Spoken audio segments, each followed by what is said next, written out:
La pyramide de la liberté financière en 5 étapes. Cette structure est conçue pour être gravie échelon par échelon.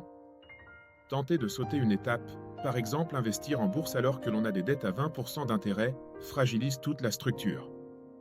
La survie financière, la fondation, est la base de la pyramide. À ce stade, l'objectif n'est pas encore de s'enrichir, mais de garder la tête hors de l'eau. C'est l'étape où la majorité des gens commencent. Vos revenus couvrent exactement vos dépenses essentielles, vous vivez de chèque de paie en chèque de paie. Les défis sont nombreux, le moindre imprévu, comme une panne de voiture ou une chaudière cassée, peut vous faire basculer dans la dette. Le stress financier est élevé. L'objectif à valider pour passer à l'étape suivante est d'avoir une vision claire de ses finances en faisant un budget. Il faut réussir à dégager un premier petit excédent, même 50 € par mois, et constituer un mini-fonds de secours de 5 cents à 1000 € de côté. Une fois que vous ne vivez plus au jour le jour, vous devez construire vos remparts. Cette étape consiste à protéger vos arrières et à assainir votre situation. Le concept est d'éliminer les fuites d'argent et de vous protéger contre les coups durs de la vie. Les actions clés incluent l'éradication des mauvaises dettes, en remboursant tous les crédits à la consommation et les découvertes bancaires qui coûtent cher en intérêt. Ensuite, il faut constituer un fonds d'urgence complet, l'équivalent de 3 à 6 mois de dépenses courantes, sur un compte liquide comme un livret A.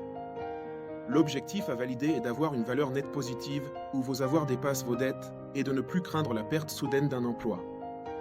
L'accumulation et la croissance est l'étape charnière où l'on passe de l'épargne à l'investissement, pour faire travailler l'argent.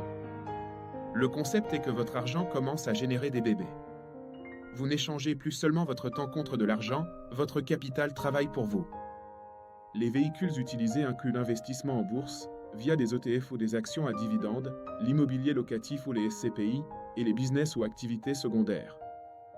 L'objectif à valider est que vos investissements grossissent grâce aux intérêts composés et que votre patrimoine commence à devenir significatif, par exemple 1 à 2 ans de salaire en investissement. L'indépendance financière, la liberté, est le point de bascule, souvent appelé le crossover point. C'est le moment où le travail devient une option et non plus une obligation. Le concept est que les revenus passifs générés par vos actifs, comme les dividendes, les loyers ou les intérêts, couvrent la totalité de vos dépenses courantes. Vous êtes libre de votre temps. La règle clé est souvent associée à la règle des 4%, signifiant que si vous avez investi 25 fois vos dépenses annuelles, vous pouvez théoriquement vivre de vos rentes indéfiniment.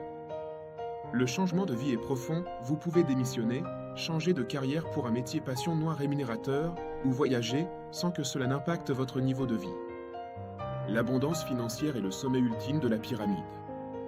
Vous avez dépassé le stade de couvrir vos besoins, vous avez maintenant plus d'argent que vous ne pourrez jamais en dépenser.